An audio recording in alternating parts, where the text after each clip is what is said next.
Assalamualaikum warahmatullahi wabarakatuh. Selamat siang teman-teman semua. Kali ini kita akan belajar tentang masih tentang serious seeker dan juga bagaimana caranya supaya kita bisa menjadi serious seeker dan bagaimana kita bisa membedakan antara true dan the truth. Oke, jadi pertama-tama kita harus mengenal dulu apa yang dinamakan dengan serious seeker. Nah, serious seeker ini merupakan orang yang sudah melewati tahap-tahapan sadhana seperti silence, keheningan, dan yang sudah pernah kita pelajari juga sebelumnya self-inquiry, transcendental meditation, dan spiritual experience. Nah, perlu kita ketahui bahwa bahasa Tuhan itu tidak ada awal, tidak ada akhir, tidak bersuara, dan tidak berbulu. Jadi, serious seeker di mana dia sudah mengalami spiritual experience, pastinya dia sudah berada di level jiwa yang tinggi, itu level consciousness-nya. Jadi dia memiliki tugas untuk mentranslate atau transcend bahasa abadi tersebut menjadi bahasa manusia. Jadi supaya apa yang dia dapatkan dari spiritual experience-nya dia ini bisa dimengerti oleh orang-orang seperti kita yang masih biasa, yang belum mencapai level consciousness yang tinggi. Nah, jadi serious seeker ini dia sudah mengetahui apa sih sebenarnya essence of love, apa sih sebenarnya essence of knowledge, sehingga ketika dia mendapatkan suatu ilmu, dia sudah mengetahui esensinya, dia sudah mengetahui akarnya apa. Jadi dari esensi tersebut dia translasikan ke bahasa manusia. Seperti yang sudah Kak Yus bilang tadi, pesan pentingnya di sini adalah kita harus menjadi seorang serious seeker yang terus berjalan dan mengalir kita. Nah, minggu lalu kan kita udah belajar tuh namanya written movement, udah gitu ada juga inner purpose kan. Jadi seiring kita berjalan, seiring kita hidup tuh kita harus berjalannya tuh bukan malah menjauh dari diri kita, tapi kita malah harus berjalan ke dalam gitu. Jadi kita harus mengalami yang namanya written movement tersebut. Nah, bagaimana caranya kita bisa menjadi serious seeker tersebut? Ya melalui self knowledge dan mengenal dharma atau potensi diri kita. Karena manusia ini diciptakan berbeda-beda kan di dunia. Kita diciptakan dengan sifat yang berbeda, kita diciptakan dengan purpose yang berbeda, maka pasti dharma kita juga, dharma atau kayak purpose kita juga berbeda. Ketika kita sudah melewati tahap-tahap tersebut, kita sudah melewati tahap self knowledge, kita akan menjadi tamu Tuhan gitu loh. Jadi apabila kita sudah menjadi serious seeker, Tuhan tuh akan menjamu kita. Menjamu kita dengan apa saja, bisa dengan berkat, bisa dengan pengetahuan, apapun yang bisa berguna di dalam hidup kita dan bisa kita sebarkan ke orang lain. Seperti yang disebutkan dalam Al-Quran di surat Al-Fajr ayat 27-30.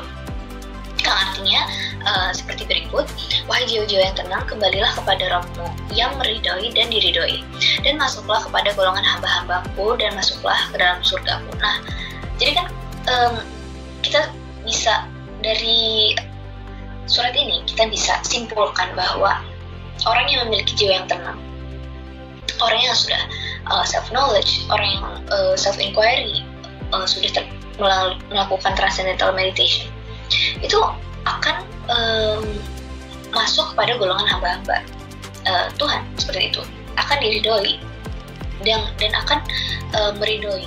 Sebelum Allah mengabulkan atau menjawab doa seorang hambanya, ia akan memberikan rasanya dulu gitu. Jadi kayak memberikan snippet atau glimpse gitu dari sesuatu yang diinginkan oleh hamba tersebut. Dan rasa itu hanya dapat didapatkan pada saat jiwa kita tuh mutmainah, pada saat jiwa kita tenang. Jadi sangat penting bagi manusia untuk mempelajari bagaimana supaya kita bisa mendapatkan atau attain jiwa yang tenang tersebut. Seorang serious seeker yang sudah mengalami spiritual experience, dia itu sebetulnya spiritual experience-nya itu mutlak. Namun saat dikomunikasikan, kan seperti yang saya sudah jelaskan tadi, seorang serious seeker itu tugasnya adalah untuk mentranslasikan apa yang dia dapatkan dari spiritual experience-nya ke bahasa manusia kan. Nah, tapi ketika dia komunikasikan spiritual experience-nya tersebut, dikarenakan dunia ini terikat dengan hukum fisik gitu loh, dikarenakan dunia ini masih ada dualitas, masih ada paradoks, spiritual experience tersebut menjadi relatif. apa maksud dari relatif ini? Relatif kan seperti yang kita tahu relativitas, tidak ada yang mutlak. Jadi menghasilkan dua keadaan, dukungan atau penolakan. Jadi saat ia menceritakan contohnya ke orang-orang seperti kita, misalnya dia menceritakan spiritual experience-nya, pasti ada yang menolak, ada yang mendukung, seperti itu. Ada yang percaya, ada yang tidak percaya, kayak gitu. Jadi bukan spiritual, masalahnya bukan di spiritual experience-nya, tapi ketika ia spiritual experience tersebut dikomunikasikan di dunia maya ini, di dunia yang penuh ilusi ini, itu akan menghasilkan dua keadaan gitu loh, akan menghasilkan suatu dualitas. Kita akan berbicara tentang hukum kreativitas. Apa sih hukum kreativitas itu? Nah, segala hal yang tercipta di dunia ini adalah hasil dari interaksi dua energi, ya kan, yang bertentangan tapi saling melengkapi. Nah, ini kan seperti paradoks kan, sesuatu yang terlihat berlawanan tapi sebetulnya adalah suatu kesatuan gitu. Jadi tergantung dari orang yang melihatnya. Jadi contohnya aja seperti dua ekstrim, two extremes, positif dan negatif. Positif dan negatif itu terlihat seperti berlawanan kan, padahal keduanya berada dalam diri kita dan hanya akan efektif ketika kita manfaatkan dengan baik dan benar, dan kita seimbangkan gitu loh. Jadi sebetulnya dunia ini memang butuh sesuatu yang berlawanan, tapi sebetulnya itu saling melengkapi gitu. Jadi kita jangan sampai kita melihat sesuatu yang berlawanan itu seperti kita kotak-kotakan gitu loh. Kalau misalkan kita ini berarti nggak bisa yang ini, kalau misalkan kita yang itu nggak bisa yang ini gitu. Jadi kayak kita harus seimbangkan energi tersebut. Kita harus memanfaatkannya dengan baik dan benar gitu loh, dengan proper. Nah, contohnya aja ketika kita berpikir positif, kita pengen mendapatkan sesuatu nih, kita berpikir positif, jadi kita mensugesti diri kita bahwa ya semuanya akan baik-baik aja, kita akan mendapatkan sesuatu yang kita inginkan tersebut. Tapi pada akhirnya kita nggak dapat. Nah, itu kan kita jadi bingung kan, padahal kita udah berpikir positif gitu loh, kita udah mengeluarkan energi yang positif, kenapa kita nggak dapat? Karena sama aja ketika kita berpikir positif, kita memihak ke satu pihak kan. Padahal sebetulnya ketika kita netral, ketika jiwa kita sudah tenang, ketika kita sudah detach dari apapun yang kita inginkan, kita tidak akan tuh berpihak pada yang positif atau negatif.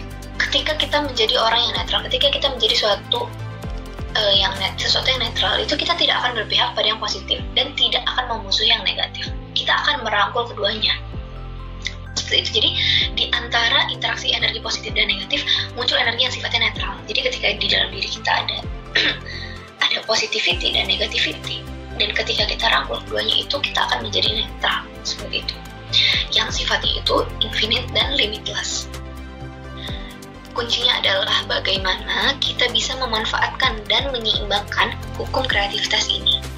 Jadi ketika kita, hukum kreativitas itu apa? Sekali lagi, segala hal yang tercipta di dunia ini adalah hasil interaksi kedua energi, yaitu positif dan negatif. Jadi kalau misalkan di hidup kalian ada sesuatu yang negatif, itu nggak apa-apa, artinya kalian lagi dalam proses mencapai